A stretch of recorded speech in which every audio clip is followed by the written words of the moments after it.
full biographies that appear on each induction plaque are also in your program.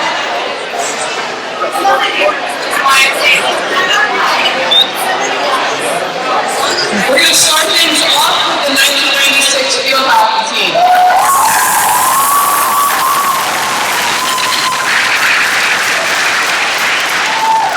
Finishing their season as the NCAA runner-up, the team posted a 20-2 record.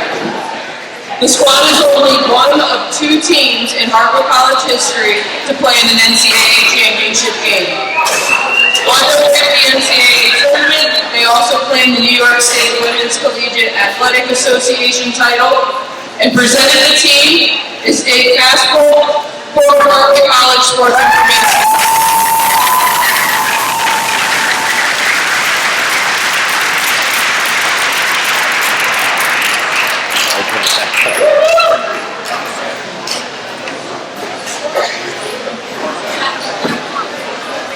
Thank you very much, Brittany. It's really exciting to be back here in Hartwick. I was a sports information director here from 1994 to 1998. I had the good fortune to work with both these teams and Anna. Last year was the 50th anniversary of Title IX, so it's extra fitting that we recognize Anna and these teams tonight.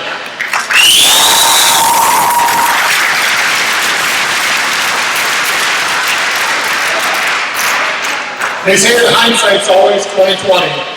And perhaps the one benefit of time and getting older is the perspective that it gives you. The mid to late 90s were a great time to be in athletics at Hartwick. Great teams, coaches, and athletes across the spectrum of all the sports. Nearly every team went to the NCAA or the ECAC tournament in that span. Time was also the test that truly shows the value of these teams and their accomplishments. Between 96 field hockey and 98 lacrosse, we went to 2 Final Fours under Anna's guidance. And as a young professional in athletics at that time, I thought this is great.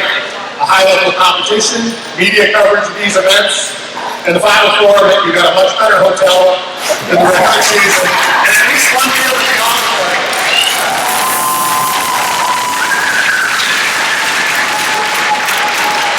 And although we were paid at the time, that seemed like a pretty good deal, even if I didn't have to room with that on you. But time, now 27 years, offers proof of performance. What I didn't know then is what a truly great accomplishment going to the Final Four is. I've worked in college athletics essentially my entire career, and it's now been 21 years since I've worked with a team in any sport that's had such a remarkable level of success.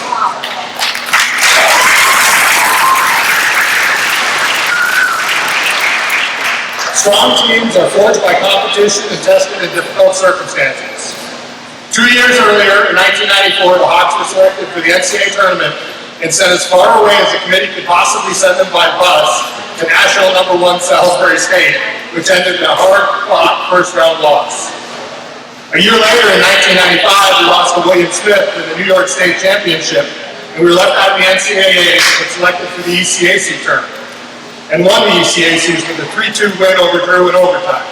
The ECAC tournaments were a lot like the NIT in basketball. If you had a good young team, it was a great chance to play a couple more high-quality opponents and get better, and that's exactly what this Hawks field hockey team did.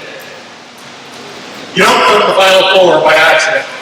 College coaching is at least 80% recruiting, and Anna Meyer recruited great talent on the field. The Hawks were led by 4 All-Americans: Jen Motika,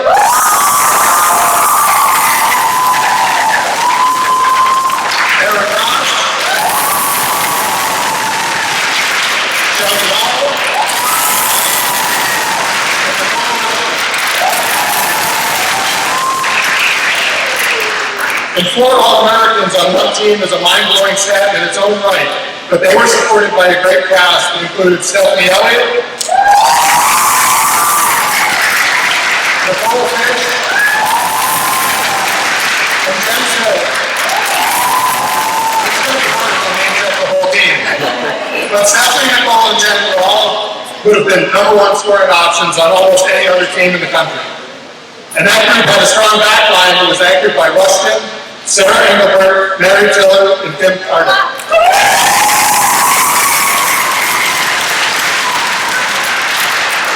After a 2-1 start to the season, the Hawks rattled off a school record 18 straight wins on their way to the Final Four. The streak included a 2-1 win over Portland in the New York State Championship game, avenging the lone loss in the early part of the season. In the postseason, the Hawks dispatched Middlebury 2-1 in the opening round of the NCAA tournament before playing one of the most memorable and probably one of the most crazy games in Hartwick and NCAA history.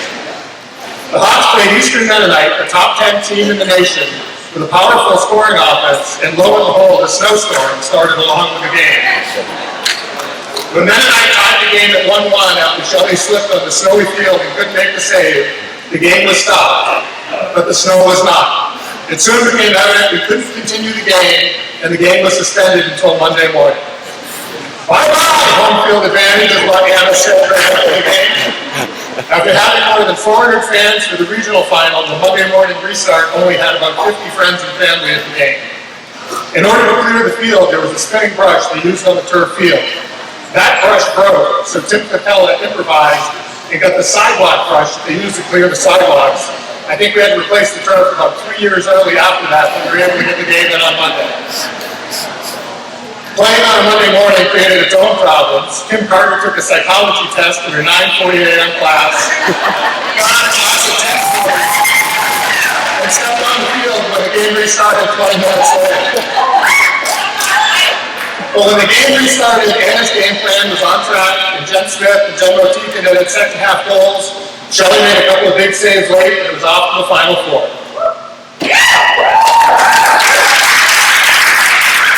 The Final Four was played at Trenton State, which was newly renamed the College of New Jersey that year, which was an 800-pound gorilla of Division III. They had already won 7 national titles and were the defending national champions. I called the games on the radio because the internet didn't exist then. And the national semifinal game was against Lebanon Valley and could have ended in disaster as we gave up a goal just 17 seconds into the game. But there was no way we were losing that game. The Hawks kept their composure, scored 3 times in the first half, 2 for Motika, and put Hartwick in the national championship game.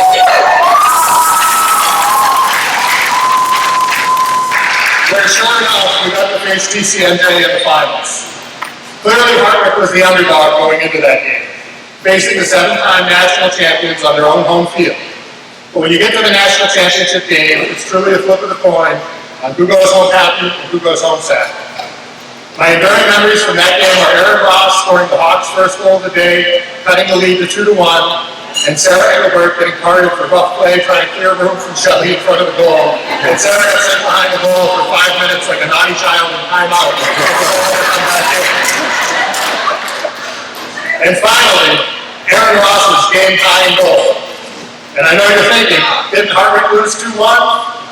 Actually, Aaron got a breakaway, took 1 step over the 25-yard line, and at that time, stepping over the 25-yard line, you could shoot anywhere inside the 25 and not just the shooting circle. Aaron lightened up with one of her patented shots. Her shots must have been 100 miles an hour sometimes, and scored what should have been the game-tying goal. Play was stopped, and there was a conference from the referees, and as we all know, to be a field hockey referee, it's an absolute requirement that you be at least 863 years old. And this allowed the goal set in errors outside the 25. While video replay wasn't in use, we couldn't have overturned it anyway, because Jesse, our manager, was cheering so hard when he got the breakaway, he forgot to turn the camera and catch it on video. So the legend of that shot will have to live on, but I am certain to this day that the goal should have stood, and we might still be playing that game in a 2-2 tie. Ultimately, TCNJ prevailed. Shelley made an NCAA record 33 saves in that game.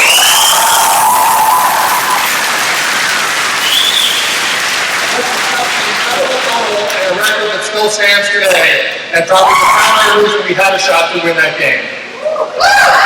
While it was certainly disappointment in the moment, there was and is plenty to celebrate with this team.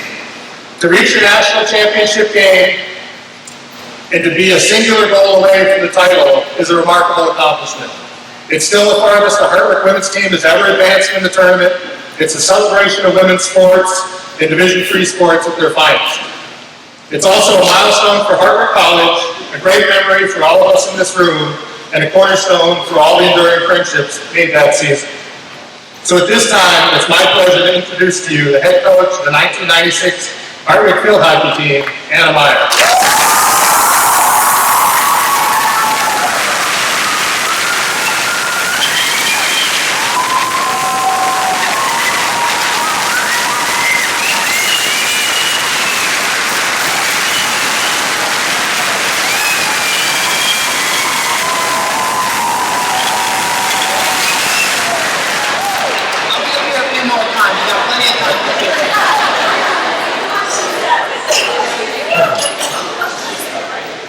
I just want to thank Dave. I didn't want to be up here the whole night, so I'm not really going to say a whole lot about that scene or that season because I knew that Dave would capture it extremely well.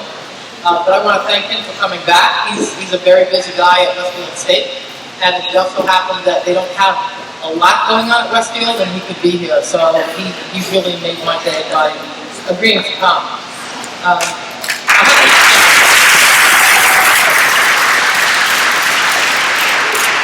I just have to tell you that team was a truly remarkable team. And in 30 years in Hartwick, every team was remarkable in a lot of ways. And as time came from 1988 until 2018, a lot of people were asking what's different about the kids. And one of the differences in that team, and I would point, I had the pictures up on my wall of the 3 Final Four teams, and I would say, type A personalities. And true story, that team, that 1996 team, the travel team, I believe had 22 players on it, and 11 of them were type A personalities, which is a lot. I had teams towards the end of my career with no type A personalities, and I'll tell you, they make a difference. And I might be a type A personality, but that team had 11 individuals who were all leaders and who were all balls to the walls and took no crap from their teammates or from their opponents and really were focused and driven on what had to happen. The other thing about that team is that I had 3 great assistants. I had just had field hockey and lacrosse interns added a few years prior, and the assistant coaches for that team were Jen Strasho, who had just graduated from Colgate, and Karen Hollins, who had played at Induction. Both national leaders. Both Karen was hired to coach lacrosse, Strasho was hired to coach field hockey, and Barb Hicks was the softball coach at the time, I believe, correct? Yep. With a field hockey background, we had a JV team, and so Barb volunteered and said, I would love to coach with you. So I had 3 assistants helping. So to have that many people helping you makes a tremendous difference. One thing I want to say is that team did have a JV team, and those kids, it really made me feel good last night. There's a lot of those kids, they're like 45 years old. A lot of those kids came up last night, and some of them never played a minute of varsity. But they were out on the turf every day and practiced the entire time, even before we went to the Final Four. And when it came time to having the watches made, the administration said, are you giving watches to just the travel squad or to the whole team? I'm like, damn straight, the entire team's getting them.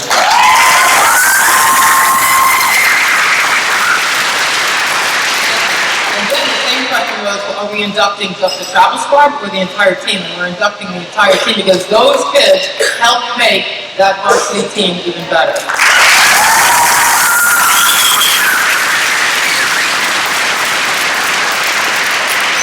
know that was going to say a lot, but I'm like starting to, do what I do. So in 1995, although we went to the ECACs, we were not happy that we didn't get the NCAA bid. We thought we were deserving of it, and we blew it in the state tournament. We were up 3-0 against William Smith with, I think, like 7 minutes to go, and we ended up losing 4-3, and that game was the deciding factor because to get to the NCAA tournament was very different then. The AQs weren't existent, so we took the best teams, and it was going to come down really to William Smith and us, and we lost that game. We also, to try to stay competitive between the end of the season and the state tournament before we would go to host like the NCAA tournament, we would have a blue-white game. And so we would divide the teams up in a lot of random different ways. And Nicole Rustin's team, and she could not be here because she lives in New Mexico and had just been east recently. Nicole Rustin, I remember being, and maybe Engelbert too, I don't know, their team was the POBs. And we have a little plaque that's still in the field hockey office, and I'm like, what's the POBs? It's the pissed off bitches. So, as a group, completely fierce and competitive, but loyal to a team. We also had great families, and I could isolate really different families here, but there's one person in particular that I'm really going to isolate. He was our ball boy during that season until 1998, the 1997 season, and that's Shelley Hall's grandfather. He's 90.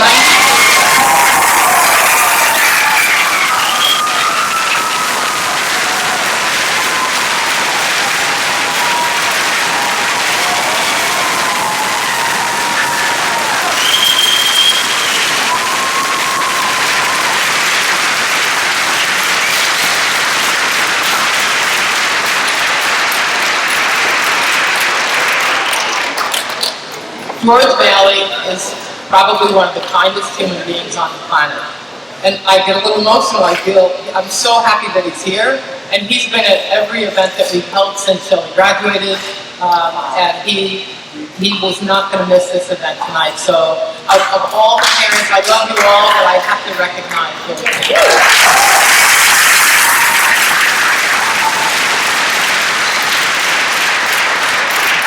And then finally, we had 11 type A personalities, but we had incredible leadership. And we had basically, I labeled them here, a field general, and that was Nicole Rustin. And those of you from an era where you watched Ian McIntyre play soccer here, Nicole Rustin was the female version of Ian McIntyre.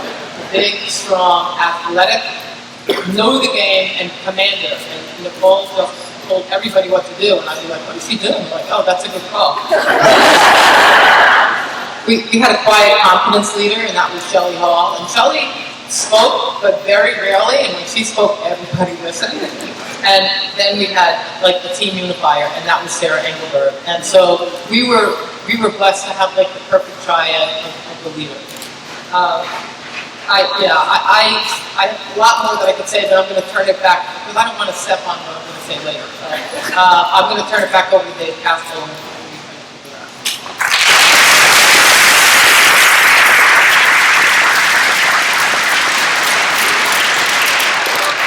So at this time, I am so proud to be able to present to you the 1996 Hartwick College Field Hockey Final 14 for induction into the Hartwick College Athletic Hall of Fame.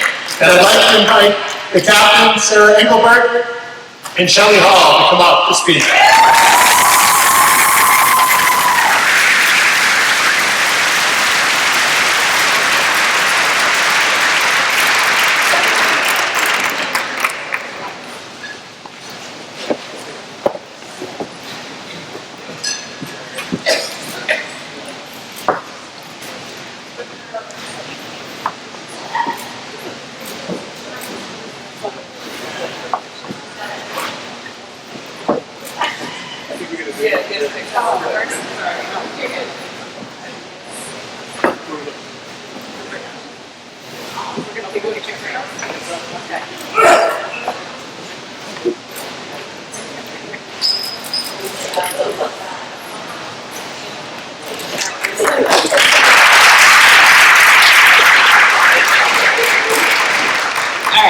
Everybody hear me?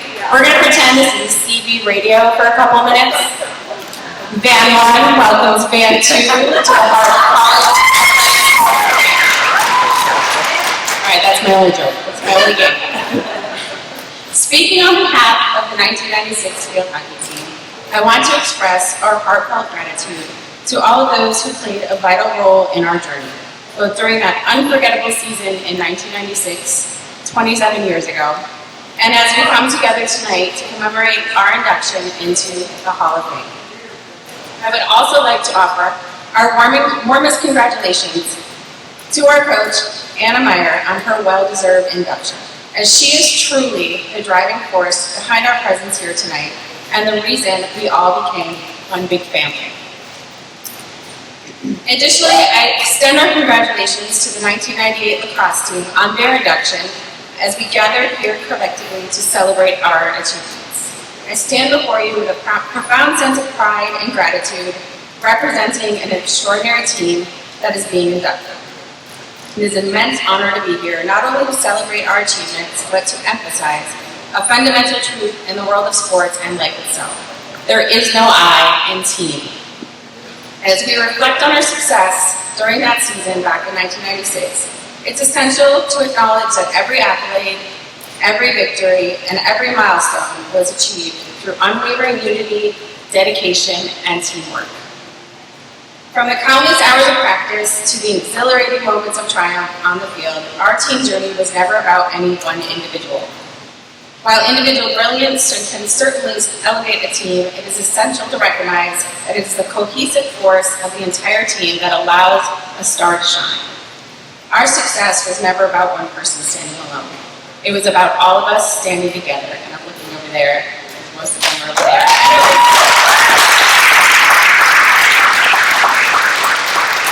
Together we learned the value of trust, mutual support, and the unbreakable bond that comes from working towards a common goal. We discovered that when one member stumbled, there were others ready to lift them up. We celebrated together, we persevered together, and we became champions together. We owe our success to the countless unsung heroes, the coaches, the trainers, family members, the Hartwick College community, and supporters who believed in our team and its potential. Their unwavering commitment to our collective goal, their sacrifices, and their encouragement were the foundation upon which our victories were built. As we accept this prestigious honor, let us remember that there is no I in team. It's not just a phrase, but a powerful philosophy that extends far beyond the sports arena. It serves as a reminder that the power of unity, selflessness, and teamwork can overcome any obstacle, achieve any goal, and leave a lasting legacy. In conclusion, I would like to express our deepest gratitude to Hartwick College Athletics Committee for recognizing our team's accomplishments. Thank you, and may the spirit of teamwork continue to inspire and uplift all who follow in our footsteps.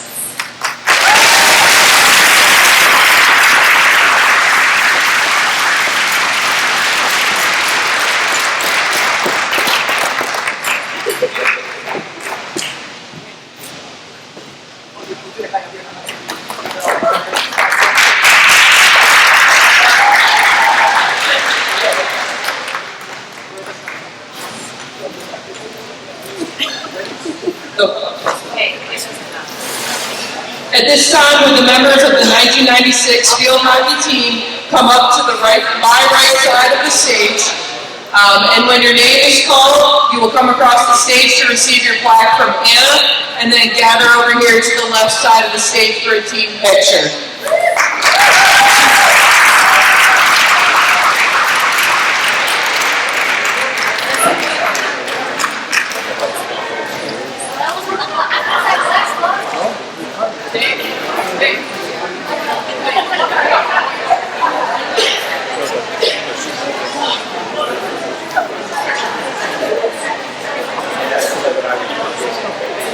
Coaches, please come as well.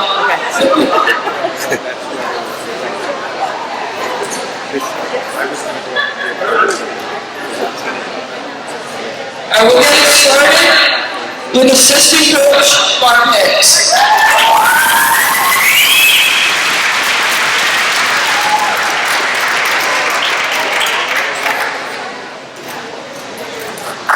Assistant coach Karen Hollins.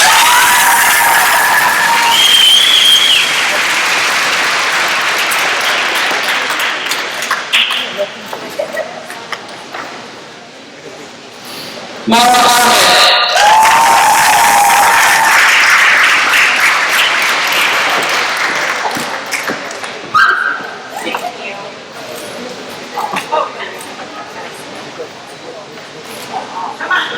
Bianca Bernardo.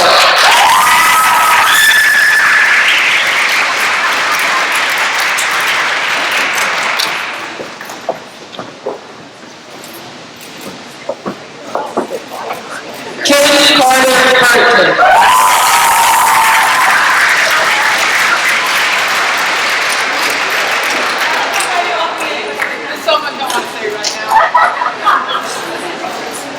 Michelle Comuniano Ross.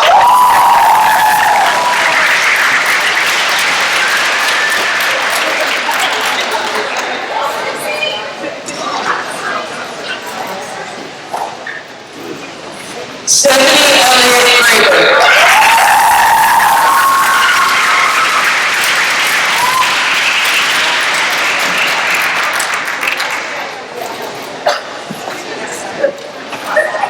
Sarah Engelbert Rushton.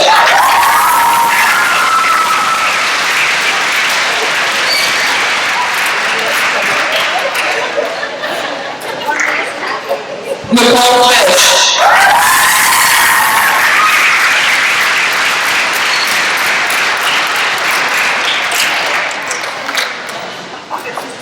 Shelley Hall.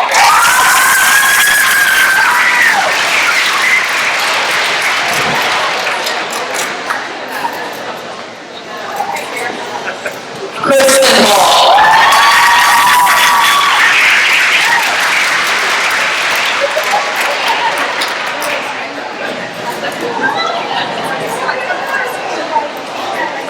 Stacy Hart.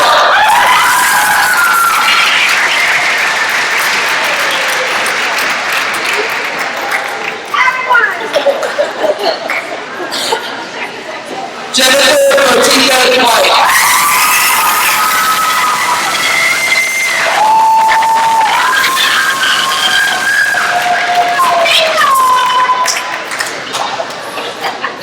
Jenna Neal Lapierre.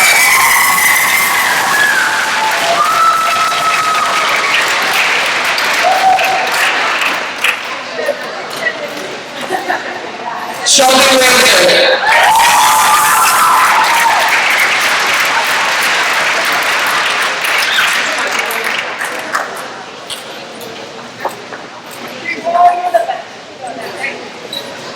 Mary Tiller Thorpe.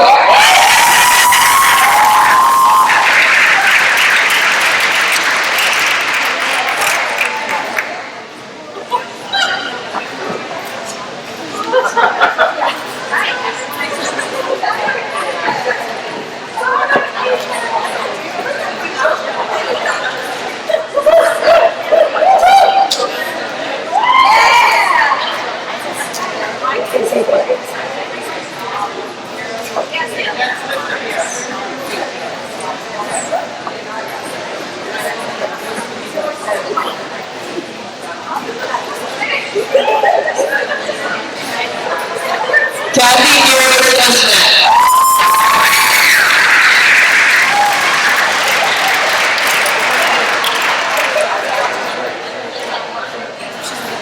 Jennifer Smith Gavier.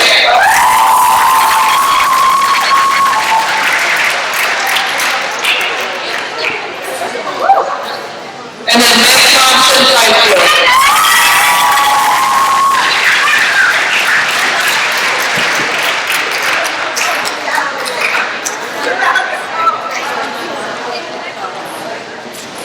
And then we can all gather in front of the banner for a team picture.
As the team returns to their seats, we would also like to acknowledge the members of the team who are not present tonight.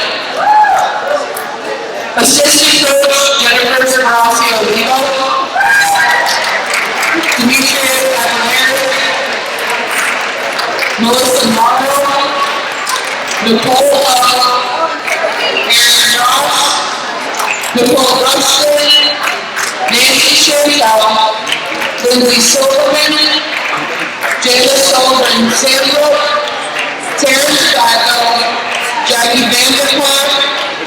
Charlene Van Doren, Jessica Wilson, and Linda Sarnoff-Herzl.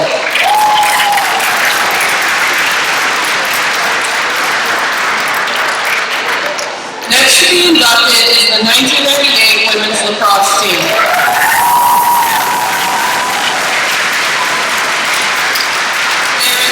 In program history to reach the NCAA Final Four and one of 3 women's lacrosse teams to qualify for the NCAA tournament. The team's 18-4 record is also the best in program history. Presenting the team is Karen Hollins, assistant coach.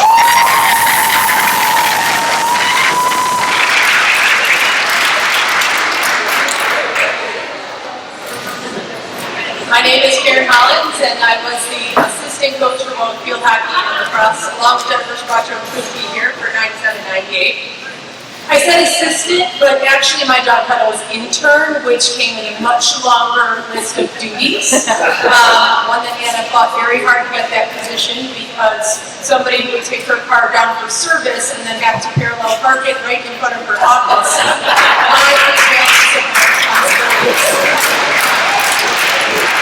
So I was thrilled when I heard the news of this occasion. It's fantastic to be here, and I was even more honored when Anna asked me to speak. I accepted quickly simply because I thought ChatGPT might be able to write this entire speech, but occasionally I guess it only goes back to 2021. So here we are, I was left to my own memory and wishing that I'd started taking my Prevagen earlier. In the spring of '98, it was Anna's 11th season at the helm. The game of lacrosse had been continuing to grow. We had a lot of new things. We had new rules, we had the restraining line, we had a lot more technology with our sticks. And we also had the NCAA tournament expanding to now allow 3 teams from the New York region. The stage had been set for our '98 team, coming off a 13-5 season and returning with a trio of Stower, Hoppe, and Bayham, who collectively had netted 205 goals.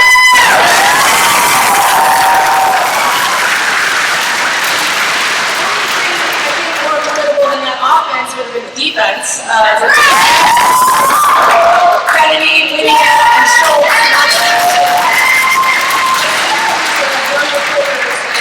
Cole, Chris and Mary, Sarah Smithson, there's too many names, but we had it going on defense. And then between the pipes would be sophomore goalie Sue Ketchum, who had started all 18 games as a freshman and had a goals against average of .522.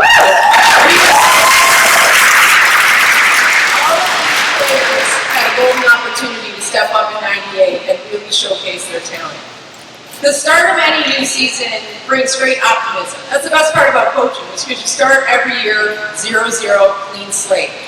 And in this case, you knew coming into '98, you knew Anna had built something truly special. You could simply feel it.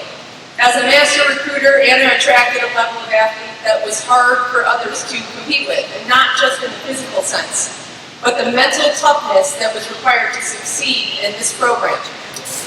In 1998, we started the season with a crushing victory at home against Muhlenberg, and then we hit the road for the next 8 games, returning with a 7-2 record.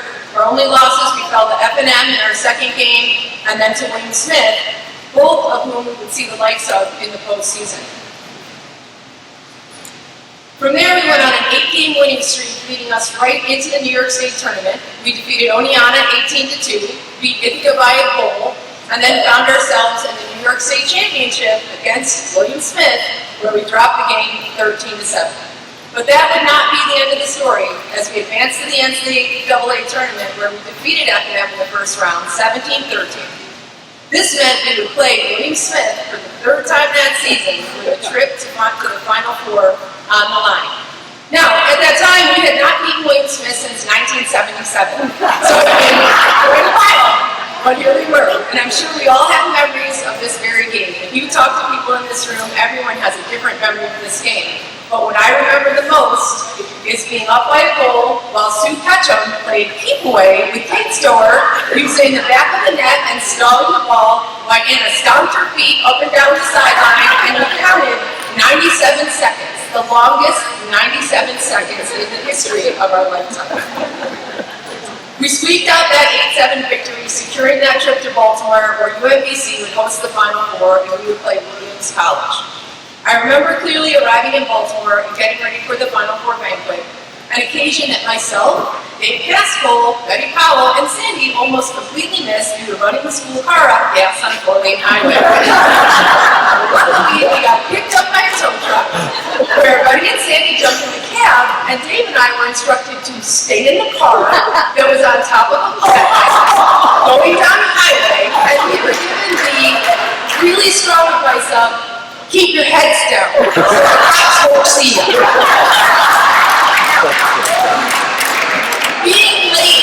Being arrested by cops was the least of my worries. Being late to the Final Four banquet really took the top of my worry list then. Now in lacrosse, we always talk about weather. It's often a factor. It's generally cold, snow, and rain, as we're seeing today. Anytime we team that play at work, that's it. But I think we all have the same answer when asked this question.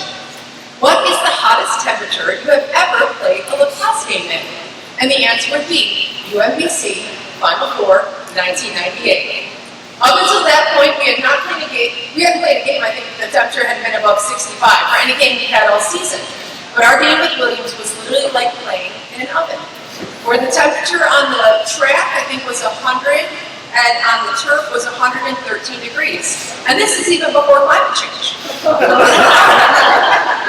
I remember having shade breaks, ice claws, spray mist, trying to keep players cool as the heat radiated off the turf. You could literally see with the naked eye heat coming off the turf. It was a back and forth game that day where we traded goals steadily, but in the end, Williams pulled away and we were defeated 14-10 in a hard-fought, heated battle. The season had come to an end, but the legacy of this group of women lived on to create a culture of success that would be long-lasting.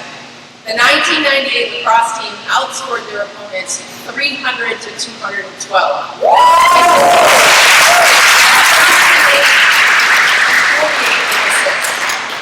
Four-time All-American Kate Stower scored 262 goals in her career and still holds the record.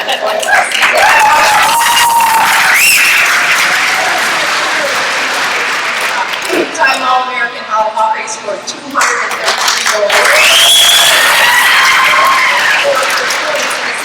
103 and 97 and 106 and 98. We had All-American Molly Lydia. We had All-American Sue Ketchum, who still holds the record for safety in the season at 276. All-time goals in a career with 187 and fourth all-time in assists with 69. And if you don't know statistics that well in sports, these numbers are just insane. I mean, they're just not even logical. When I went back to these stats, I was just like, I can't believe I'm writing this down. I could go on, and we could go to the record books to see even more stats if they kept record books back in back in those days. But if you were to look at points, goals, saves, assists, and ground balls, you'll find a player from the 1998 roster in almost every single category of lacrosse history at Hartwick College. Anna had engineered a group of the strongest women athletes that I have ever had the chance to take the field with in my career. Every person played their specific role unselfishly, together, and for one another. But the most important thing in my mind that has stood the real test of time is the impact that Anna Meyer has had on my life and on the lives of the players that gather here tonight. What I didn't know at the time was that I would spend the next 20 years in coaching trying to get back to a Final Four. Trying to create an environment like Anna had crafted here and executing a shared vision of success that included sacrifice, commitment, hard work, and a sense of community that left no one behind. Anna was unapologetically honest in pushing people to be at their best, and what a true gift that was to receive. To know that it was not just okay to be competitive, but expected, and not to accept anything less from your teammates. What a gift to have had that level of success feel like just another day. I can imagine, like me, that the impact of that experience has driven each of you in your lives to expect more from people. To know that greatness can be accomplished, and that having the drive to be the best in any discipline was a seed planted from a fixed point in all of our lives. Anna Meyer. Like her notorious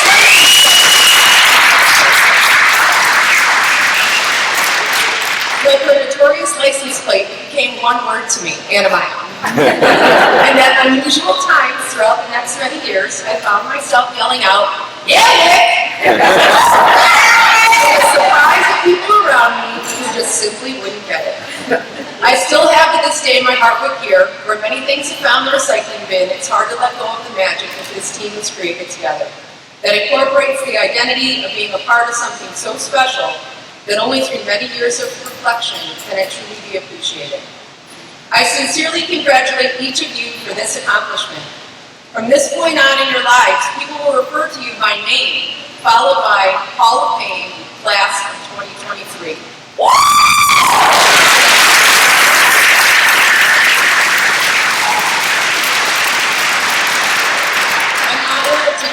It's an honor, and it's truly proud of that, and I will always be able to share this with each of you. So from the bottom of my heart, thank you, Anna, for the opportunity to be coached and mentored by you, and congratulations to each of you for this tremendous honor.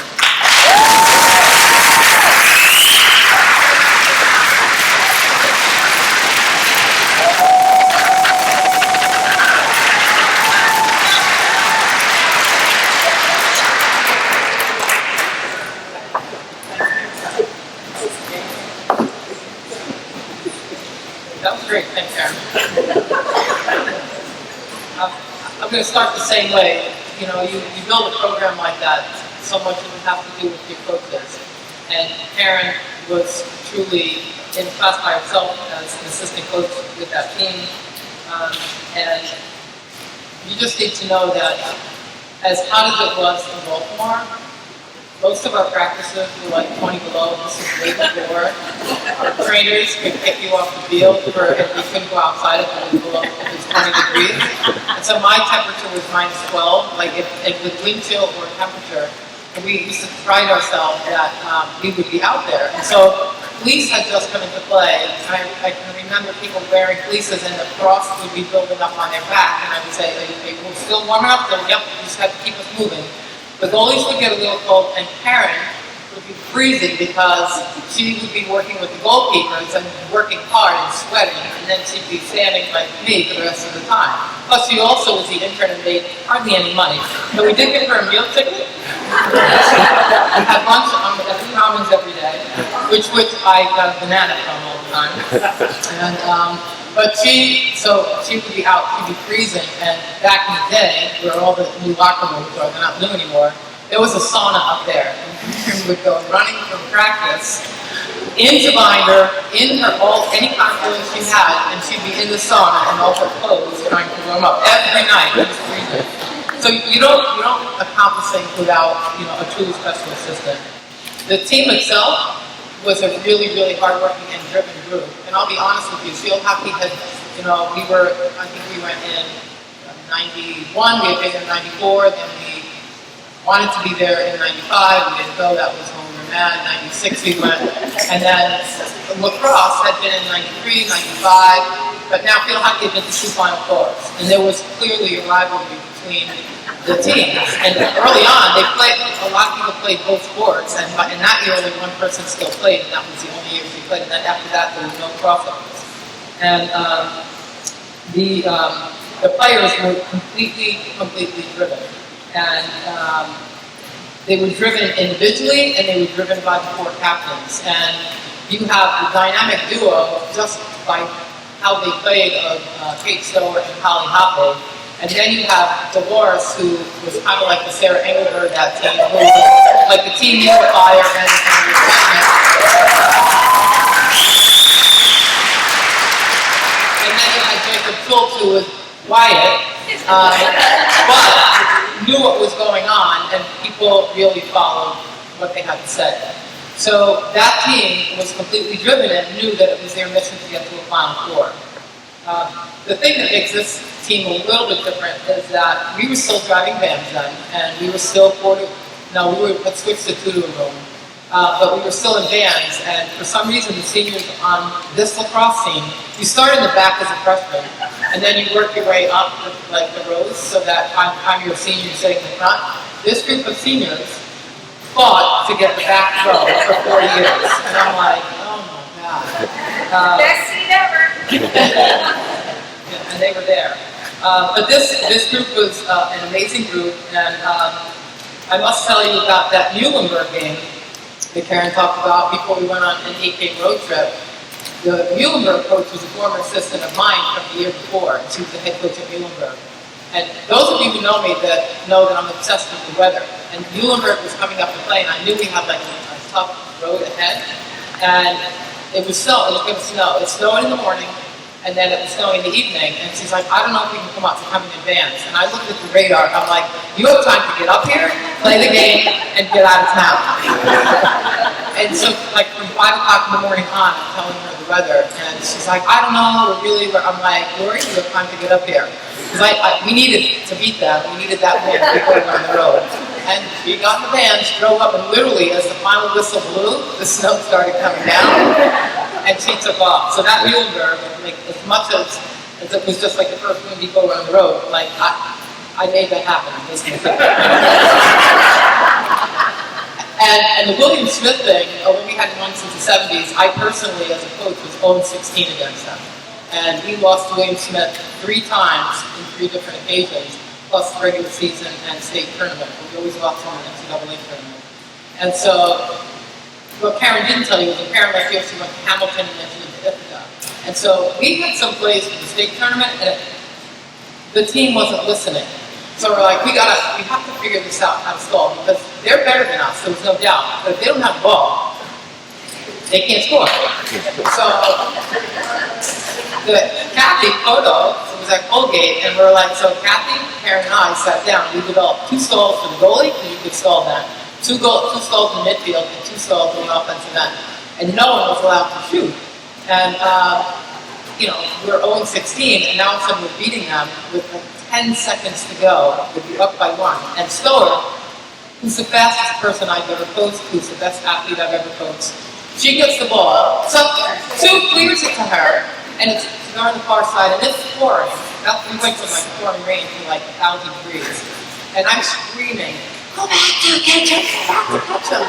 And Stoler's all excited, like, running outside of them, the quadruple team loses the ball. With 1 second left, they come down, they score on Hudson, and now we have to go to overtime. I still like Stoller. It took me a long time to get over that.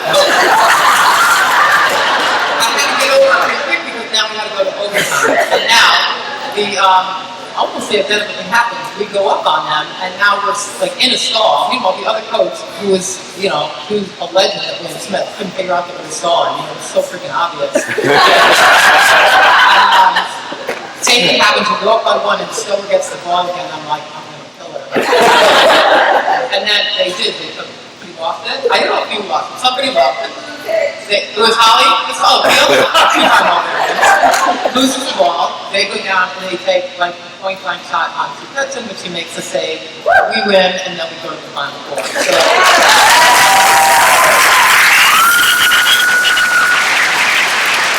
that team was completely driven, and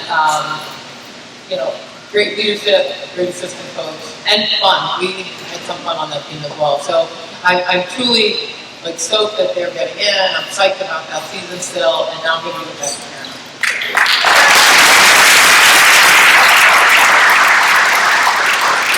I'm pleased to present the 1998 Women's Lacrosse Final Four team for induction into the 2023 Hartwick College Athletic Hall of Fame.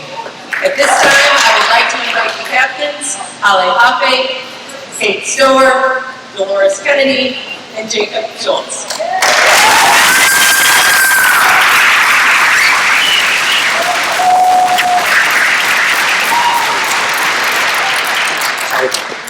Thank you. Stower has a great start. Y'all do. There's a ring.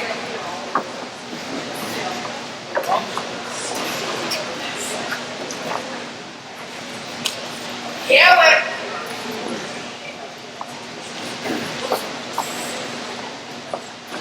Dolores, Jacob, Holly, and I are so happy to be accepting this honor on behalf of the 1998 team. It's hard to talk about my time on the lacrosse team without getting emotional.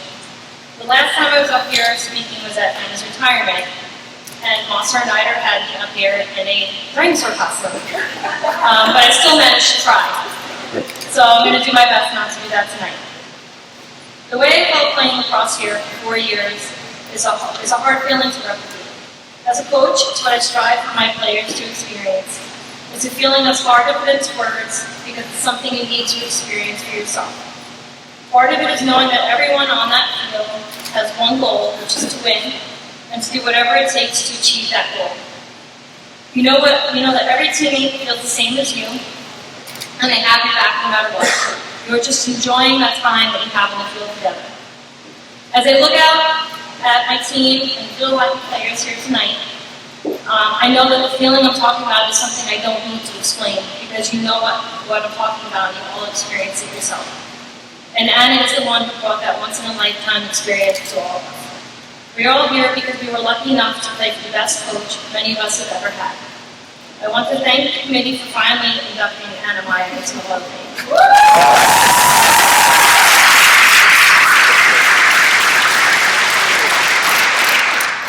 Amazing coach, amazing athletes, amazing ambition.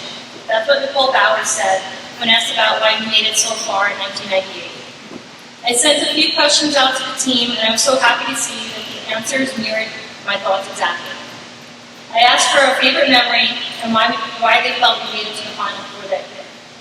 Smithson summed it up by saying, "We went so far that year because of a driven, motivated, and savvy coach who believed in us, the technical talent of a very athletic team, our camaraderie, and availing to have lots of fun together." Having fun together was mentioned in every response I received. Band rides were also a big hit with everyone.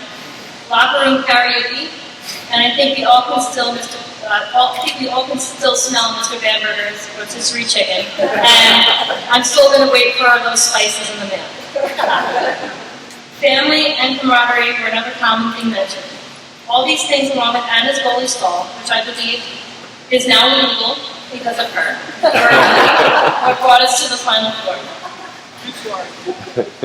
Many of us feel that beating William Smith was what felt like the final game for us.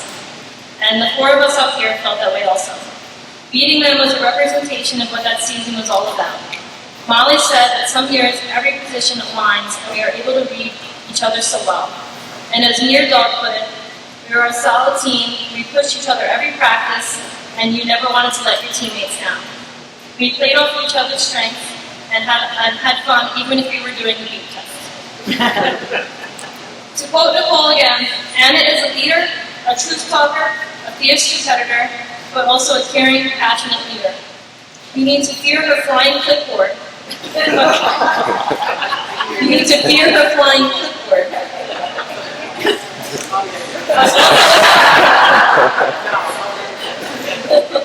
But also can rely on her steadfast commitment and care for our athletes. We're also lucky to have had her in our lives.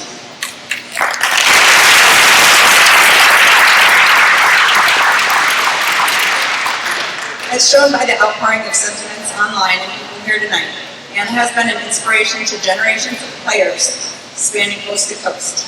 Mary said it best, no one deserves this recognition more than her. This amazing team has spawned youth, high school, and college coaches, officials, program developers, program directors, booster club organizers, Section 2 coordinators, and moms on the sidelines who actually know the rules. Marnie noted that even 25 years later, she still uses the lessons Anna taught her to help her daughter grow as a player. JR said, "I still use some of the drills like the numbers game with my team. As a coach, I'm constantly reflecting back to my time as a player to make sure I'm bringing the same experiences to my players." Miri noted, "Anna was tough on me, and for good reason." Miri spoke of the important lessons she learned from Anna, one being that you can't all be captains, you can't all be the top goal scorer, but you can always be a good teammate. Molly wrote, "I don't think I would have gotten into coaching if it wasn't for Anna. She learned that it doesn't matter who you are or where you come from, it's how hard you work and the teamwork you build that make the team. Anna made me want to be a better person and to play hard." Vance recalls the most specific lessons she learned from Hartwick and from Anna were to never accept less than conditions because we were women in sports. Anna taught us to stand up for ourselves and be strong. From Smitty, simply put, she was the best coach I ever had. She was motivating, inspiring, and wasn't afraid to call out anyone if they weren't performing as as they could or should have been. For me, to this day, despite the changes made to the rules of the game, I use the same strategies and work to build the same team dynamic and atmosphere that Kate was describing as our keys to success in reaching the Final Four in '98. I'm hoping that through my influence on the girls I coach, they too will go on to teach the game with the same grace and intensity that Anna passed down to me, and to teach the same life lessons along the way. Like, yes, even low attackers play defense. And every day really is a beautiful day to play lacrosse.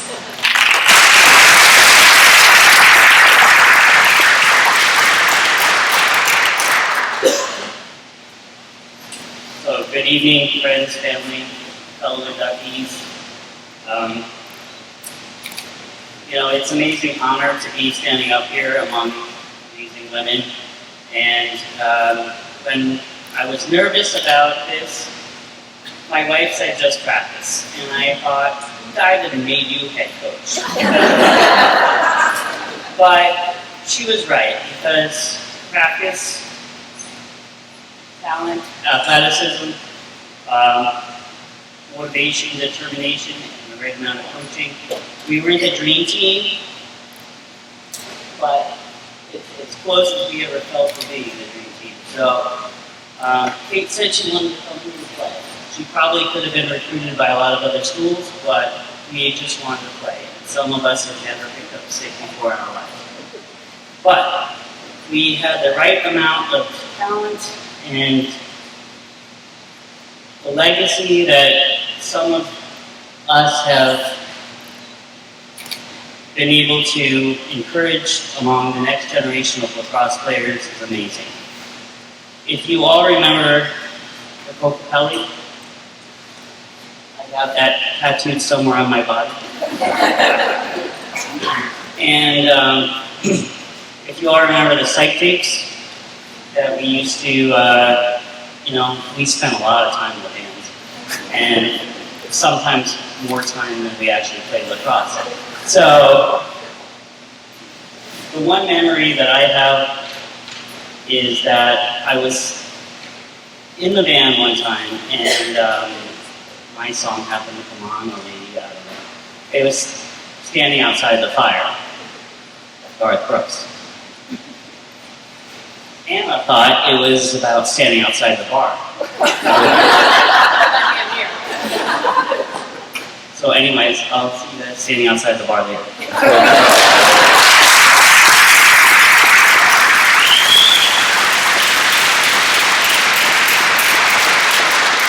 In closing, we'd like to thank a few people before we sit down. Our team did not just meet up with talented players and coaches. It was completed by our fans. We had some amazing fans who supported us every step of the way. From the staff of the athletic department to our professors who let us out of classes to get to practice and games on time, to the food service staff that packed our box lunches, and of course, our awesome campus friends who know who you are, and our incredible families. Shout out to my family and everyone else's family too.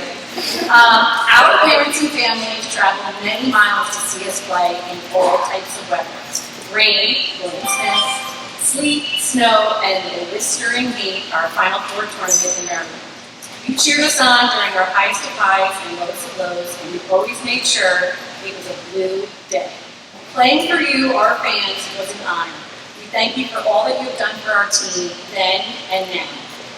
We ask that you please continue to support the women's lacrosse program as these young women, my niece Grace included, they're making their way to Florida and they'll be selling raffles, so get your money out. Our amazing and outstanding athletes that are keeping our traditions alive. We love you all and we appreciate your love, commitment, and support for our team.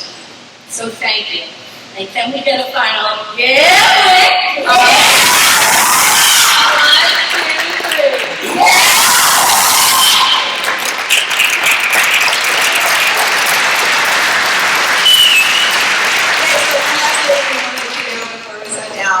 We want everybody to raise your glass. We're going to do a little toast.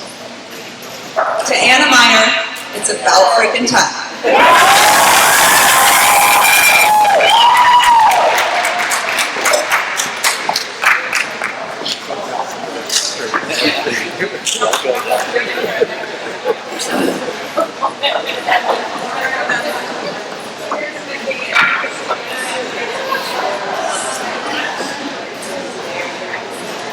So as the captains are taking their picture, would the rest of the 1988 women's lacrosse team please come up to my right, your left side of the stage?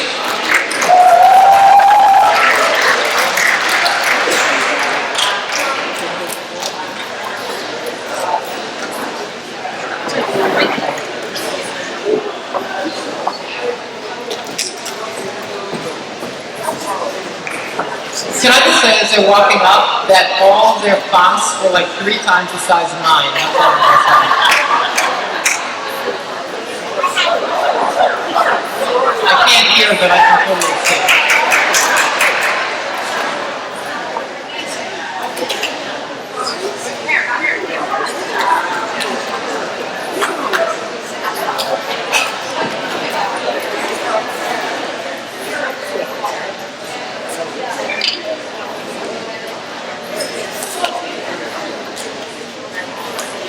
Okay, first up, Sarah Bamberger Kogan.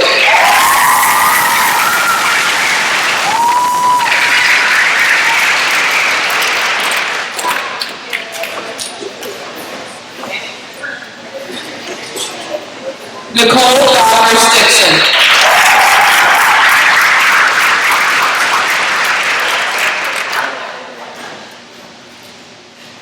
Holly Pompey Whitman.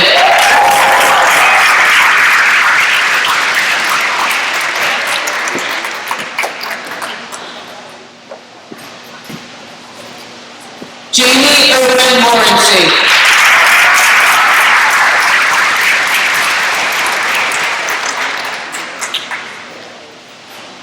Dolores Kennedy Sullivan.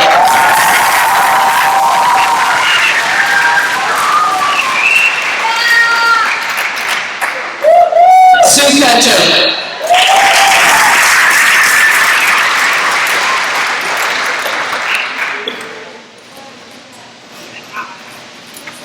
Marty Cumberland Hoffman.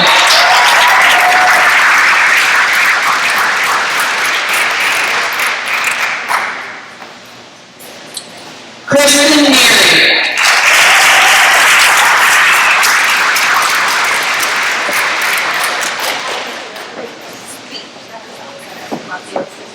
Jarlin Romero Matthews.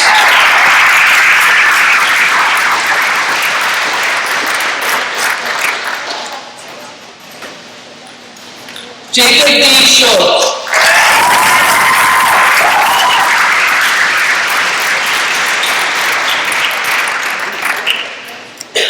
Sarah Smith Meyer.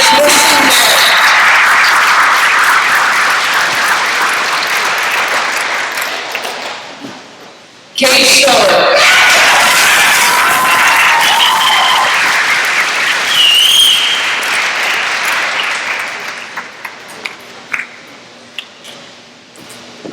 We had Molly lineage. Here she is.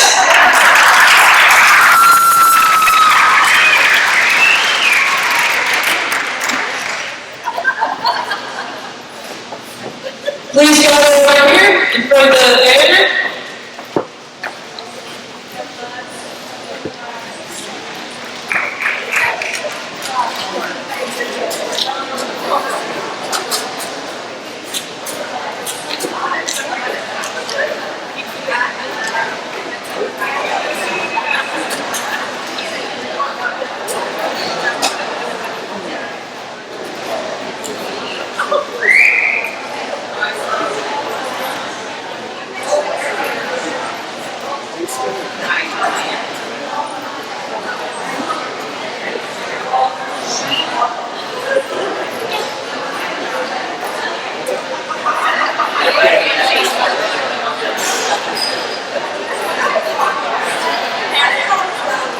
And as the 98 team returns to their seats, we'd also like to acknowledge Alexis Esposito White, Julia Guggenberg, Nicole Flores, Nicole L., Adrian Spinozzi, and Liz White.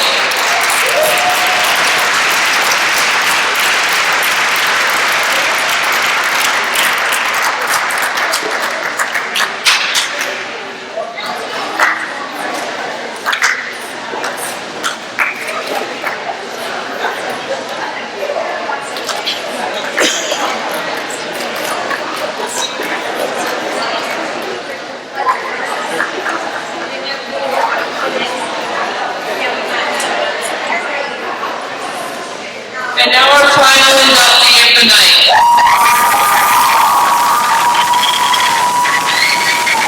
It's the woman who guided both of these programs to their historic seasons.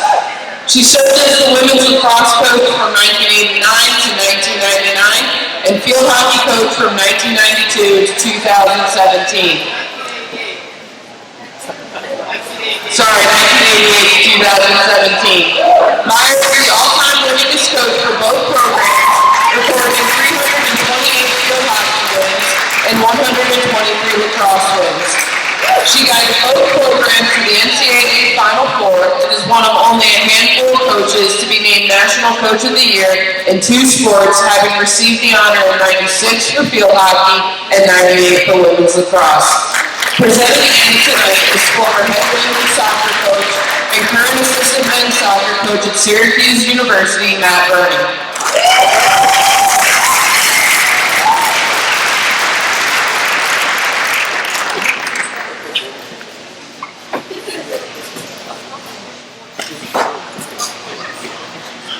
Okay, hello everyone. As I got checked in tonight, Stacy Hart accosted me in the check-in line. She goes, "Hi." I said, "Hi." She goes, "What are you doing here?" That's a good question. The simple answer is, you don't say no to Anna Ryan.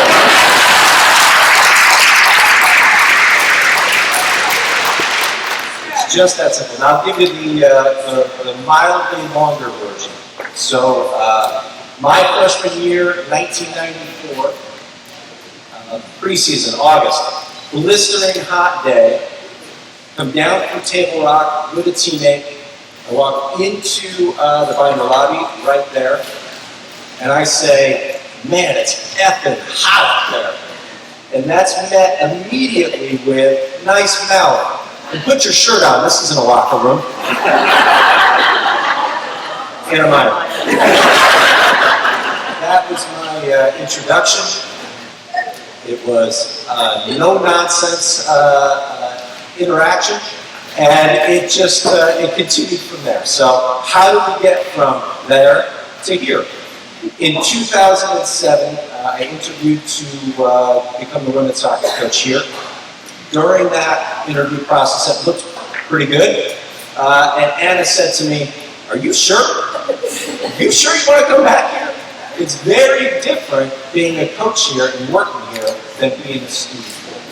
And I said, "Yeah, no, I'm excited. Starting our family, we're ready to come back." When she called me and asked me, "Would you do this tonight?" I said, "Are you sure?" She said, "Yeah, I'm sure. You're around the same age as all those folks. You know all those folks. And when we coached together, I think we connected." I said, "I think so too, yeah." So I'm delighted to be back here. When I came back here, I figured out very quickly, I've got to learn the ropes here. And I've got to glom on to somebody with experience, women's coaching experience. And Dale was doing an ab workout, so he was unavailable. So I'm like, it's got to be him. And I got to get on Anna's good side. This is just not going to be a good tenure for me here. So immediately started knocking on Anna's door, and I learned. I learned a lot. And what I learned was that she's a master of building relationships. And she was available to me. And what I saw is that she's available to all of her players. And she still is, which is why all of you are here, which is why all of us are here. She started recruiting you at 16, 17, 18. She recruited your families, which is why there was always a potluck and you were in mass. It was an army at home games, it was an army at away games. And I've seen truckloads of food coming and going because it was a community. She built a community.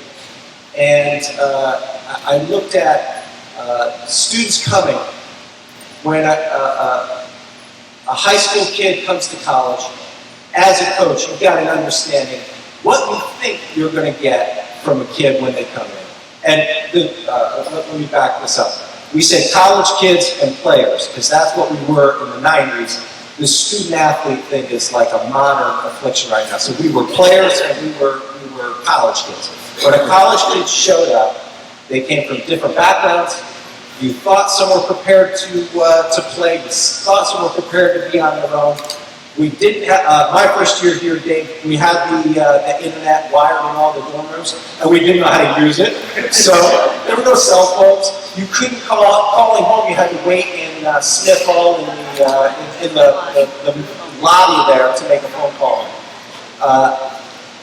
You didn't know what you were going to get, and you came in with your issues, and you brought your issues to Anna, and her office was always open.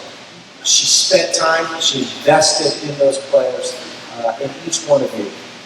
And then, like any master, the person that is the rock that played that role for each of you, she twisted that relationship. Now you own her. You've got to follow the rules. You've got to know what's permitted, what isn't permitted. And you always had time and availability to be in her office, but you wanted to be in there for the right reasons. You sure didn't want to be in there for the wrong reasons. So she built relationships, she was committed to the role, and here we are today with all these super athletes here in these wonderful teams. My son asked me, what's a type A personality? She's right there.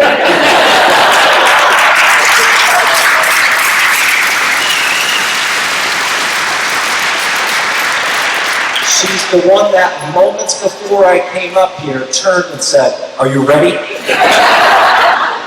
Type A. We got that. So players never wanted to disappoint her. I also learned, we know she's a competitor, but fighting for a cause. Like, Anna has been a fighter before it was fashionable. When I became a women's coach specifically, there'd be something that would pop up, and I just wanted to coach. And she'd say, Bernie, you've got to care about this. This is important, and I can't do this anymore. You got to fight for that. Whether it's uniforms, or locker rooms, or whatever it is. And I go, really, Anna? She's like, yes. Okay, I can't disappoint Anna Meyer. Do not say no to Anna Meyer. We're talking about competition. I also was amazed. So in the course of 30 years, we talk about internet, we talk about technology changing, we talk about kids spending time in that office. Every time I go down to that office, one of two things would happen. One thing would be, especially towards the end, she'd go, Bernie, I'm 512 days away from retirement. Down to the day. And if I have to eat a peanut butter and jelly sandwich every day until that day, that's what I'm going to do, because I'm retiring on that day. Okay. The other thing that would be happening is a student would be in there, a kid would be in there watching video. So before it was ever a thing, video playback, she was breaking down tape. So you talk about old school coaches sometimes get lazy. Sometimes they stay old school because that's my way. She stayed relevant. She stayed ahead of the curve. She embraced technology, which is why she had an iPhone and all these gadgets and gizmos down there. And drove the cool car. She stayed relevant. I always admired that. I always appreciated that. That leads into preparing for the fight. Teams are always prepared. I got to witness it. I shared the cool thing about the springtime. One of the cool things. We got to share turf time. I got to see her coach. And sometimes I'd get excited. I'd see people smacking that ball, in the goal. I'd say, let me take a couple hacks here. Give me a crack with that stick. And the enthusiasm and energy on that team, on that field was always palpable. And it makes me reflect on. I watched that video 10 times over. And there's some days where you see like sun. I remember this. It's like super cold, overcast, windy, and every time I see Anna's like hat on, stick over the shoulder, and cutting through the wind, you can hear her yell in a voice, right? You can just saying the name. It's whether, we got all my old school people. Stover! You couldn't hear anything. The wind is going. You hear that voice cutting through the wind at all times. She's an inspirational leader and charisma. I think about, who do you want to follow into battle? The person with the blue Chuck Taylors, the Oakley shades, who walks out like a bad... and I'm like, game on. She was the leader that we all wanted to be. She was the role model, which is why I look around and see these clones of Anna out here. And I'm fortunate to consider myself mentored also by Anna and develop a relationship. I'm one of the lucky. Of a huge amount, she's still available. You send her a text, you get a text back. She sends you a text, you better send her a text back. It's amazing how she's impacted each of our lives. We thank the Hall of Fame committee for having Anna inducted tonight. The reality is that was the fastest 30-second meeting that's ever existed because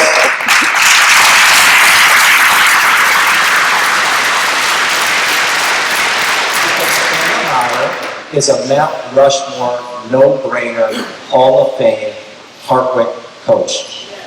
So,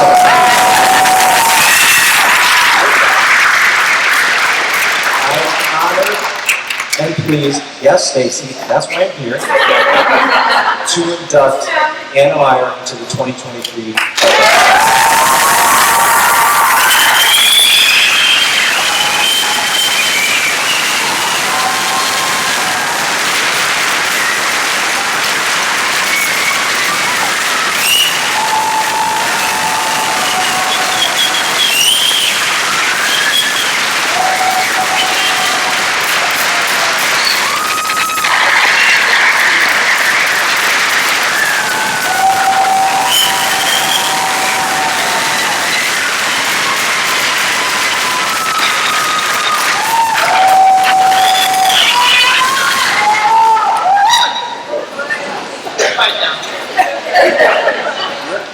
You think with all those accolades, I might have made a little more money here. Darren, you weren't here seeing that. True story, not mine. I want to thank the Hall of Fame committee. I want to thank the athletic department. I want to thank my teams. But especially I want to thank Matt Bernie for agreeing to present me.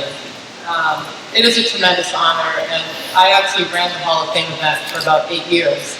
And it was one of my favorite nights of the year because it's just a feel-good time. People embrace their experiences at Hartwick, and even in some era during my 30 years when maybe things weren't going exactly how people wanted them to go, this night was always such a feel-good night. It's like, oh yeah, we love Hartwick Powers. So to finally be in that group and to be considered a Hall of Famer, I'm completely honored and flattered, and I thank everyone. The other thing that I'm thankful for is that I'm happy that the Oneonta weather cooperated for me. Because if you know me, I hate being cold, I hate rain, I hate clouds.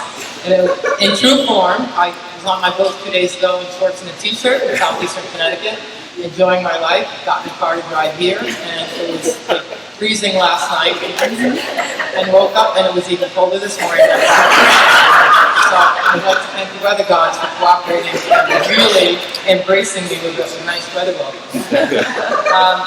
The last, well, I want to thank, but I want to also recognize Tom Meredith because, as I've already mentioned, I didn't make a lot of money here, and the hotel that I could secure after I was told it was going to be at the Courtyard Marriott. It was 1 room, 1 bed, 3 nights I could stay at $919. Yeah, I'm like, okay, they obviously don't know that I work for Hartwick. So I got a hold of James Keller House, and I'm like, you got to be like rooms hanging around, you're saving for something special because, like, that's too much.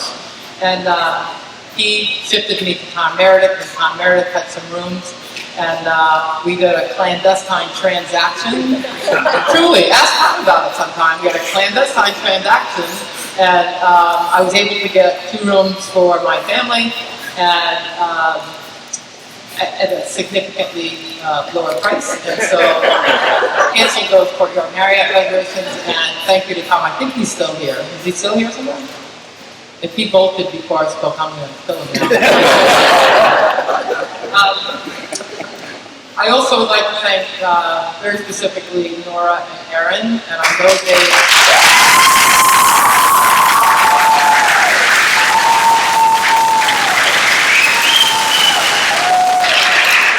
know that they did a lot of extra special touches for both teams all through the weekend, and it's just, we all appreciate everything that you've done. And if you haven't been in the photo booth with my head, you should probably head to the photo booth by the end of the night. But I want to tell you, Hartwick Field Hockey and Lacrosse are alive and well, and those 2 women, and I said to the team this morning, was that this morning? Yeah, this morning. I feel like I've been here for a week. I said to the team this morning that I just feel like both programs are so healthy right now. They're being run by 2 incredible women who will make great. Erin will continue making great strides.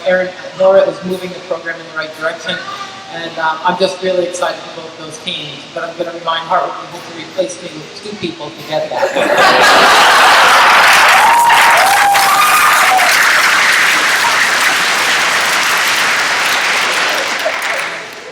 Next on the thank you list, Amy and Jeff Gardner. I see Jeff in the back. I saw Amy earlier today. Amy and Jeff Gardner were both Hartwick students and did a lot with, Jeff did a lot with the basketball programs, and then Amy played lacrosse at Oneonta State, and then she came and got a degree here.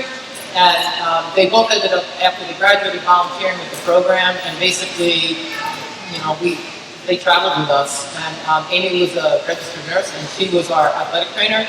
Jeff was our statistician before we had any kind of anything digital up in the press box, and they were with us. Their first daughter was 10 days old now, 7 days old, 6 days old, and next thing you know, they were going to Springfield College with us for the opening tournament that fall. So I want to thank both of them just for everything that they did for us.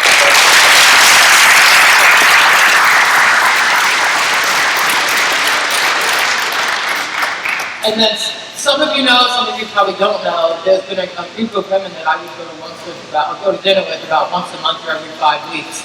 And I spoke about them at one of my retirement parties, and a couple of them are here tonight. It's Marcia Sakis and Ann Moriarty, and still working at Hartwick. Marcia retired, and also Betty Powell. And there's a group of us, we would go out to dinner about every 4 weeks.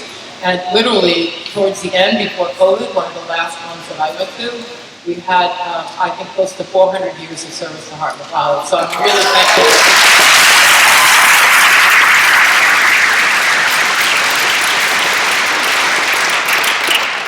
And the assistant coaches, Lou, and I'm not going to do full names, just when I call them. Lou, Lori, Anita, Janice, Rox, Hollins, Barb, Darty, Stacy, Liz, Kalesa, Kuman, Allison, Davey, Julie, Henny, KB, and Erin. Did I leave anybody out? Did I get Janice? I didn't. Did I leave anybody out? I don't know. Who? Good. Okay, I think so. And so I was really fortunate to have incredibly motivated young women who they were eager to learn. Some of them, a lot of them, actually, I think we had 8 of my assistants go on to become college head coaches. And it just makes your job easier. It was easier if they stayed at least the second year, so you didn't have to retrain everything. But I was really, really fortunate. I had incredible assistant coaches. The parents, I could name them all. I already talked about George a little bit. He's clearly my favorite. But sorry, everybody else. But the parents have always been there, and Bernie was right. When I would recruit and have them in my office, I went after the parents too, and I always looked for the relationship that the kid had with their parents. I didn't want a kid who's rolling their eyes at their mother when they said something that they weren't supposed to say because the mothers always speak a lot. Sometimes it's the father. And I didn't want the kid rolling their eyes, so I looked at the relationship and I really wanted to bring the whole family into the program. That is until preseason started, and then I'm like, go home.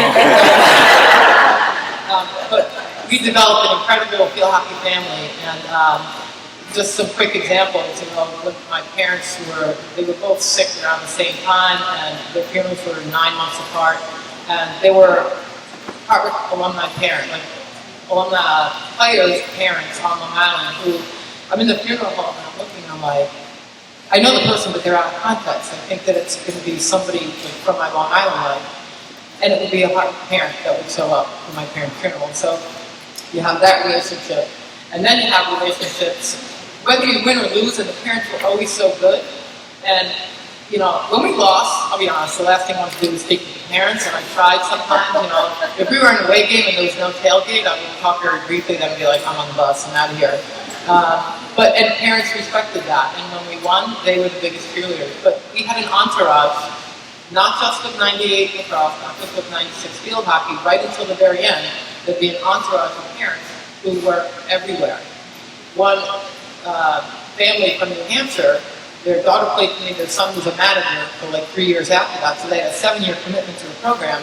He had a camper by Val's senior year, and he would drive the camper here and got permission from security to park in this lot up here, and they would camp out, seriously, camp out for home games, because it just got so expensive. But parents showed up everywhere, and just really, really incredible. And one of my favorite parents, I don't want to make really favorite parents, but before homeschooling was really cool, Brian Bamberger made his own beer. And he had a big giant red bag that had, and he was so prehistoric, like it was in 2-liter bottles, and I forget what kind of lid it was, but he would show up with this big red bag, and Karen and I would be like, this bag, and he would get beer. And it was awesome. Home or away, we got beer out of it. So we don't make it anymore, but I got a red bag with some IPAs in it. He also had a trailer that had a big giant spit on it, and during lacrosse games, he would cook like 150 chickens at a time. And it'd be at the end of the turf, because we didn't have a building there, and the other team would be like, really? You got to cook rotisserie chicken during the game because it smelled like heaven. So we just had parents, and the field hockey team early on, I believe it was the whole rest of the parents. The son played football at UNH, and they were like hardcore tailgaters, and they came here and like, you're not doing enough. And the next thing you know, we started hardcore tailgating, and I think we even had a propane tank full of at an away game. All of a sudden we hear a boom, we're like, but the parents have been as much a part of the program, not scoring goals or making saves, but and I'm very, very thankful that so many of them are here tonight from the teams and not from the teams, including the Cycapses, whose daughter graduated in 2011. And Katie lives in Baltimore, she couldn't be here, but the Cycapses have become even better friends because they live 20 minutes from us in Connecticut. And when we bought the house in 2010, I'm like, Cycats, come here, we just bought a house in Connecticut by the beach. And she goes, where? And I told her, she goes, oh my God, that's my beach. I'm like, oh God. I'm going to have the Cycats with me forever. And we are totally happy that they are a part of our lives. And then the last one is, I was fortunate. So many coaches in my early period and the end period had a lot of parents call them. I didn't have very many phone calls. I had one crazy mother, crazy. You better get a lawyer because I get the president and you're going to get fired for harassment. He said basically smoked pot and got caught in a drug test and lied to me. So I harassed her on making her and she did it. So that was one nasty. I quoted right to the president. I'm like, did anybody call you guys? And then I would get her phone call. Like, Anna, this is Joe. Call me, 843-6841. Yeah! Call me, 843-6841. Sorry, and that happens right up, and I'm like, oh, go again. But it was awesome. And then there's the players, and we have players I don't know, who's the youngest one here? This is mostly the babies. 2018? For you? Yeah. Who's the last, like 2018? 2018, yeah. 2018. So my last year coaching, we have nobody from the early team, the 1991 team that got to the Final Four. I think they're not happy in 96 then, but 91 will get in at some point. Okay. I'm putting a little pressure on the committee. But that's probably the only year that we don't have anybody here, but I've heard from a lot of those women. But the players are awesome, and when I retired, people said to me, aren't you going to miss the relationship with the players? Because that's been the biggest part of it. I'm not even talking about winning and losing right now. I'm talking about like life for 30 years. And I said, no, because I'm still connected with such a high percentage of the kids on my team. Some of them are my early years when I started in 1980. They're retired. They're like 61 and 62.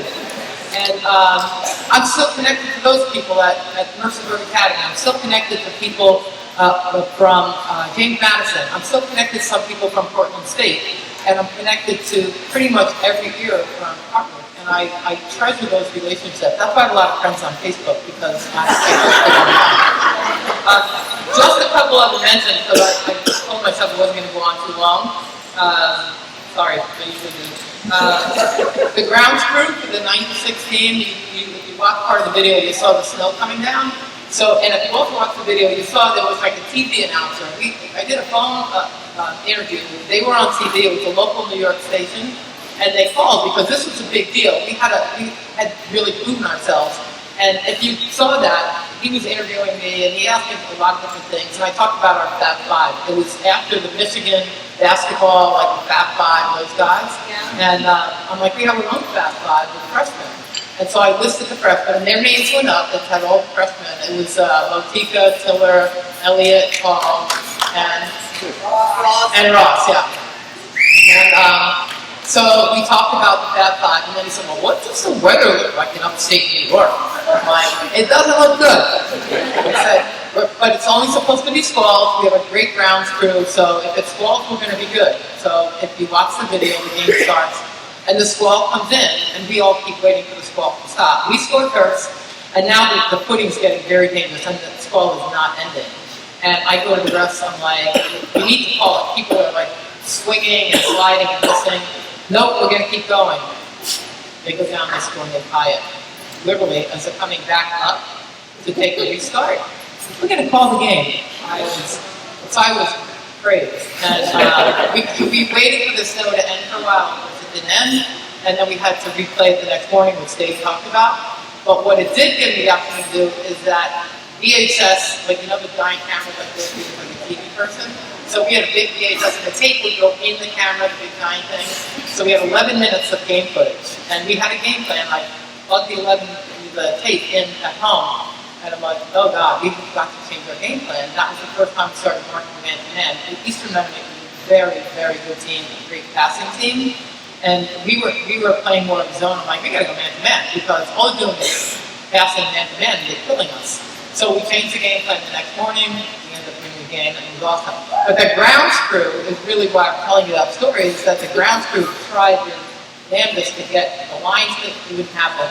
But the next morning, if you watch the video, we were playing with a little mound of snow around us, because they got the field ready for an 11 a.m. start with a huge crowd, sarcastically. But the grounds crew is great, and we have a picture of the team with the grounds crew, and we blew it up this big, and it's still down in facilities.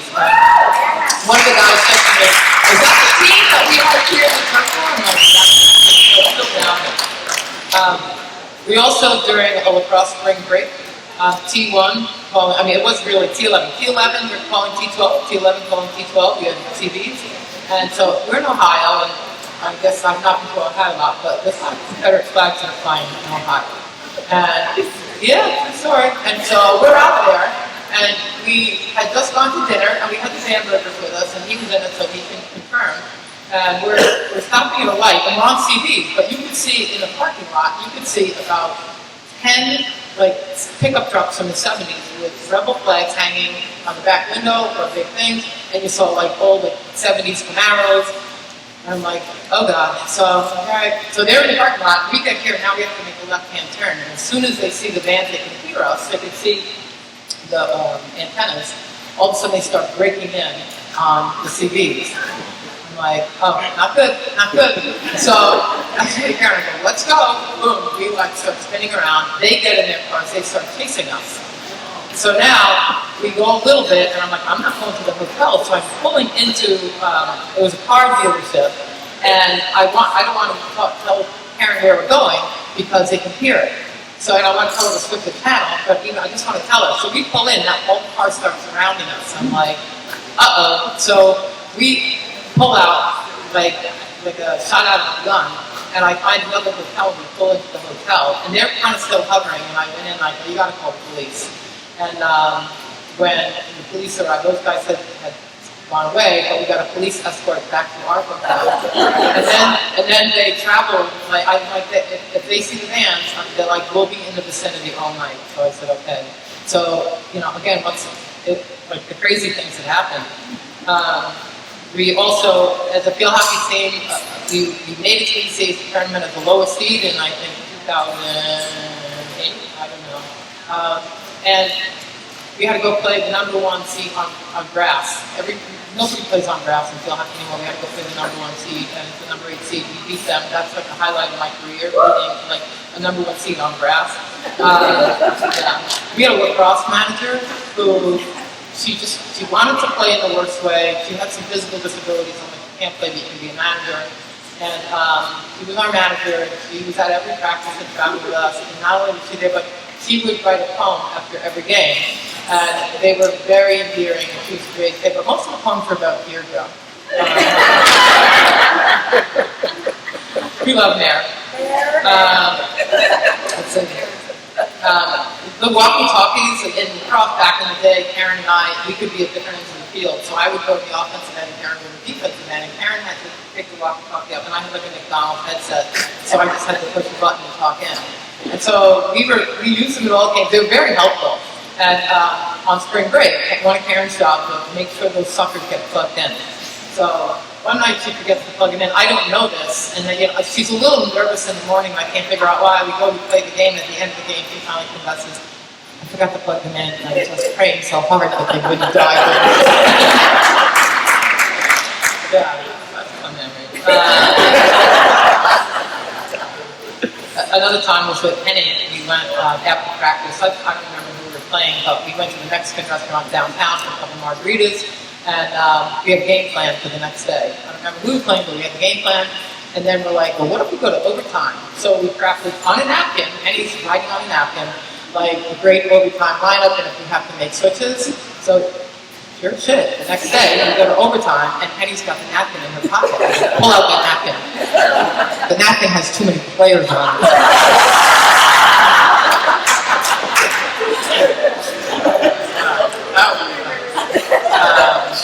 Let's see.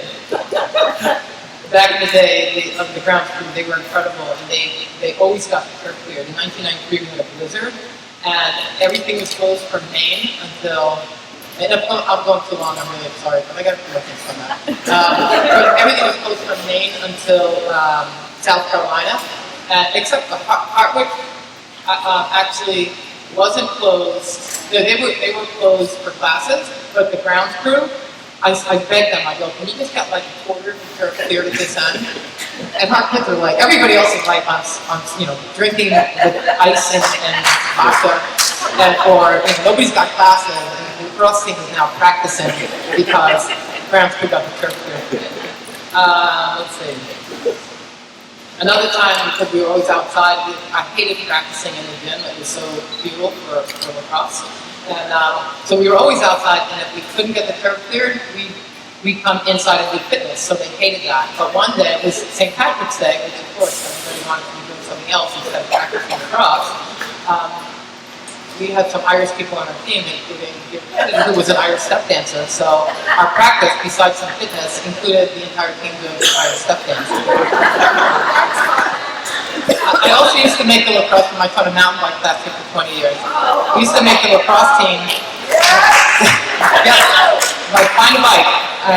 make sure it's in good repair. They're like, everybody's bikes are crappy. I'm like, get a bike and bring them up here. And I looked at all the bikes, and I would take them mountain biking. And we didn't go like crazy far, but I did take them up through past Strawberry Hill, through the woods, and they have to come down the power lines. Now the power lines are pretty steep. And I think it was Dolores. Like, people were terrified. They needed a helmet. People were literally terrified. And she did not want to do it. And I stood at the worst area where you could basically do an endo. I'm like, you got to do it. And of course, right before Dolores comes, the deer flying. I'm like, I was going to get that. We took an international trip in 2008 and had several of the parents come with us. And there's 1,000 stories about playing in Holland and Germany and Belgium and touring with the team. But I'm just going to tell you that we were leaving, the first stop when we were leaving, we stopped in Paris for a short layover. And we stayed right in the airport. And now we're trying to go back on the plane. And everybody's loading, and I was going to be the last one. And Jeff and Amy are ahead of me, and I'm like, what's the problem? Because other people are voting there. I've been to Paris. They don't like to speak any English. They think we all speak English. They won't speak English too. And they don't like Americans. At least they didn't like us. And Jeff's like, I got a problem. I'm like, what's the problem? He's like, my passport doesn't match my ticket. I'm like, what? And so they weren't going to let him on the plane. And Amy's like, they're closing the doors. I go, well, one of us is staying with Jeff and one of us is leaving. She's like, I'm leaving. So I look at, I go, you got to get a supervisor here. My whole team is on the plane, and the woman comes out. And Jeff, meanwhile, it's printed the same way, like the whole trip. But it says Jeffrey and not Jeffrey. And she won't let him on. So I finally, we get him on. And now we're in a giant plane for like in the last 5 rows. And we come through like the second set of curtains, and everybody's like, and now everybody goes, his ticket says Jeffrey. Poor Jeff. That was pretty awesome. Let me see. Another quick story. So men's soccer had not been to the NCAA for a long time. This is in the 90s with some of the infamous freshmen during that year, I believe. Because I think they were all freshmen. And the only place you could see it was the bars were streaming it. So most of the rail was streaming it. So I'm not really paying attention to anything, but then on Monday morning, Kathy's like, you look at the paper yet? I go, nope. She goes, take a look at the front page, and 4 of our freshmen are sitting at the bar with giant beers. There's an article about people watching Hartwick men's soccer. And I go, oh my God, they are such idiots. They give their real names and that they're freshmen at Hartwick.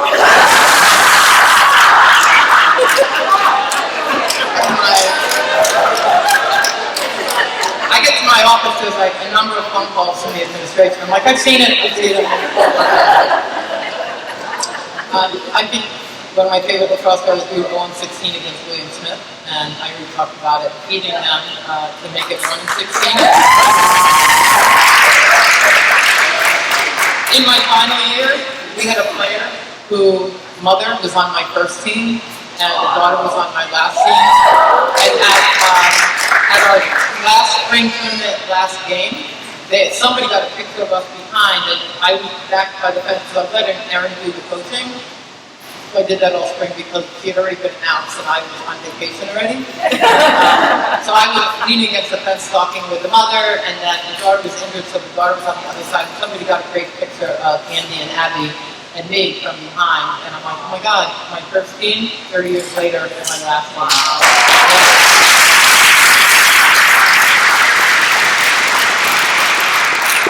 Yeah, we did a little survey at the lacrosse game this morning, and there's obviously not everybody's here, but it's too many to count, and some people have referenced it. I'm just really proud of the fact that so many former players are now coaching themselves. So that's amazing to me. We're not, we used to think, well, if you're at a PE school and you don't have to actually go, but we're not a PE school, and people have just embraced the sports and they're continuing to coach. Talk about that. I think finally, for me personally, to have my family here, my sister and brother-in-law missed the retirement dinner, but my sister's like, we're not missing this. And so to have the three people that I love most in the world, Kathy, Alan, and Kathy Fogarty, to celebrate.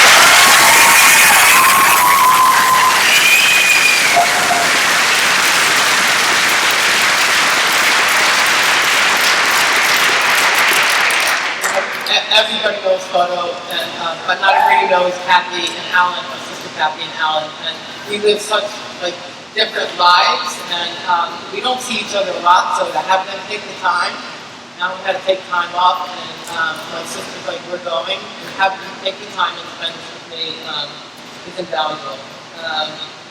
And so I think, you know, as Bernie talked about a little bit, I had a season where I was not a very good coach. And Morgan Sisteri can attest to that. The team was very, very good. We were not achieving it. And one of the things that I always was proud of myself was that we always achieved higher than our ability. And that year we didn't. And I got extremely frustrated, and Morgan was a recipient of some of the frustration. And we cleared that up a long time ago. But at the end of that season, I said, I want to, you know, I saw a documentary on Pete Carroll and his positivity. And so I talked with Matt Burney, and I said, I got to become Pete Carroll this fall. And we all had goal words for the season on paper plates, and my paper plate said Pete Carroll. And in the beginning, I just tried not to yell. If they were doing it wrong, I just tried to make everything positive or no negativity. And in the beginning, during preseason, Bernie's like, how's it going? I'm like, not good, I hate it. And about a month in, it dramatically changed, and it got me back to where I needed to be. So on that note, I leave you with be positive, try to do some good in this world, overachieve, and tell the people around you that you love them. Thank you.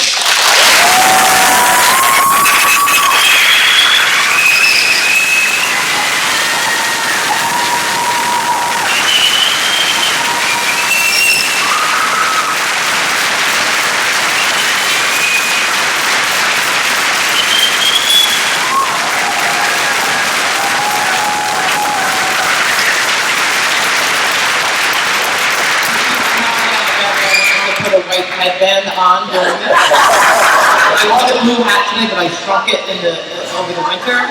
So, but I'm wearing it anyway. But I really wanted to put the blue headband. I put my headband on today. But you got that free time.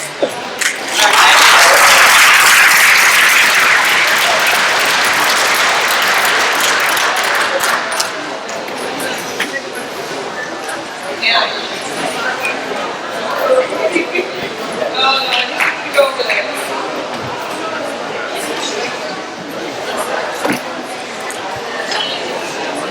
So I just want to say one more time while Anna's getting her look-alike t-shirt. For those of you who haven't seen them, find an inductee, they're pretty cool.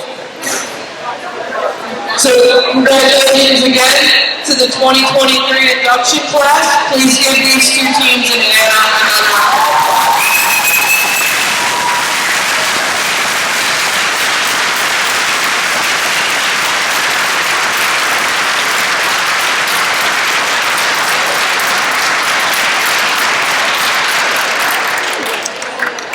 And after all of this, it definitely goes without saying that everyone's accomplishment here, you have set the standard for athletics moving forward and for those that will come after you. I'd like to extend a couple more thanks before we wrap this up. First of all, Executive Director of Athletics, John Zarnecki, Betty Powell, members of the senior leadership team, President Darren Riesler, thank you for supporting this wonderful event. And then personally, I'd like to thank the group kind of huddled over that way. Coaches Aaron Altera, Carissa Warren, for working with myself, college archives, to create all of the memorabilia tables that you see. Finally, we'd like to express our gratitude to the corporate sponsors. Thank you to Aramark for the meal, and thank you to Mohawk Valley Printing for the wonderful programs, and Alpine for these plaques that you see here. Have a great night and drive safe.